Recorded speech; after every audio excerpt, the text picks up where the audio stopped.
you just go ahead and introduce yourself first? Yeah, and hi. foremost? My name is Chris Lombardozzi. I'm the Chief Medical Officer and Vice President at Spartanburg Regional Healthcare System. Been with the system for about 16 years. I'm an emergency medicine physician. So, can you just generally walk us through the new visitation rules? Absolutely. So, as many of you are already aware, throughout the country, we are extraordinarily concerned about the safety of our patients and our staff, as well as all the visitors. And although to date we still only have one person in all of Spartanburg County, Union County, and Cherokee who have tested positive, we certainly expect that that will change. And so out of an abundance of caution and concern for all of our staff and patients and visitors, we feel this is a difficult but necessary change that we've had to make. The restriction is fairly tight. We are limiting visitors to OB patients, pediatric patients, and folks who are at end-of-life conversations and care. There are some small exceptions to that, but essentially we really do not want visitors in the hospital if at all possible. And the current rule is one visitor at a time and no visitors under the age of 18, correct? That's correct. No children. It'll be one visitor at a time, and the expectation is that the visitor stays in the room with the family member or friend that they're here to see. Okay. And are you going to be screening the visitors as they come in? So we certainly can.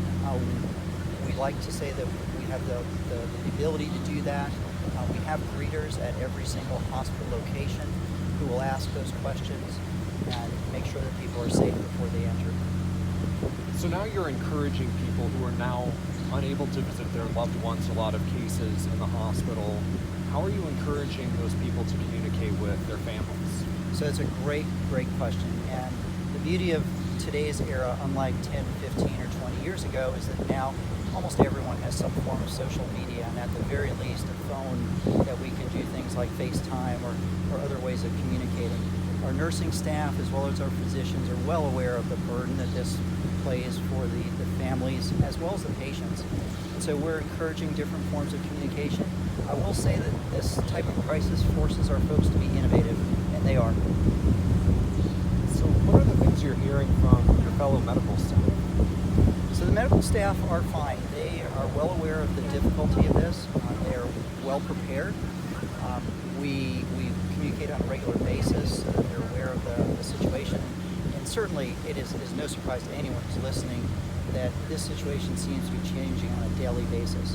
So keeping people updated as best we can, asking people to be flexible and adaptable, that's really the key. And I should add, it's not just the medical staff, it's everyone. It's the community, it's our staff, it's the local businesses that have been really disrupted by this. We feel for everyone who's been impacted by this crisis. Absolutely. So, can you walk me through the protocols with nursing homes as well? It's my understanding that visitors are extremely limited to nursing homes right now. Yeah, so CMS came out with very, very strict guidelines a few days ago, and really they cut down on visitors long before the hospitals did. And so we just continue to follow those restrictions. They are very tight. The nursing homes are reaching out to the families of the people who live there to keep them informed and find different ways to communicate. Absolutely. Is there anything new that you've learned with the COVID-19 virus recently? I'm sorry, I didn't. Information you've learned with it about the treatments, or how it's reacting? That Yeah, kind of another stuff? great question. Is there a treatment for COVID-19? And to date, there is not. We still continue to provide supportive care. The good news, and there is some good news, is that although we're seeing cases all over the world, and certainly in the United States, still most people who are affected by it have mild to moderate symptoms. There will be deaths. We know that amongst the vulnerable population, the elderly, the folks with underlying medical conditions, that's certainly a high-risk population. But overall, it's something we can manage. So I've heard talk that even for younger people, there is concern that this could cause things like permanent lung damage. Do you know of any truth to that? So I think what's going to happen is that over the next few months, we'll see more and more research. The folks in China, certainly the earliest who are affected. There is some research going on right now, and time will tell. We just don't know enough about this right now. So I think if that's okay, we'll call it quits, and I'm going to go go give some blood. Here you go. Dr. Lombardozzi, thank you so much for your Appreciate time. it. Quick question. Yes. Last time you talked, you said that the protocol for testing was that a physician can refer a patient for testing to DHEC, and they can have the health department or DHEC get the person tested, and then DHEC will analyze the results.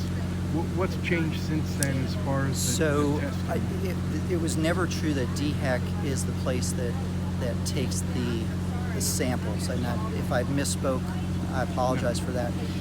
Testing is always done in an office or in a testing facility, but the public health departments don't actually do the test. They do run the test.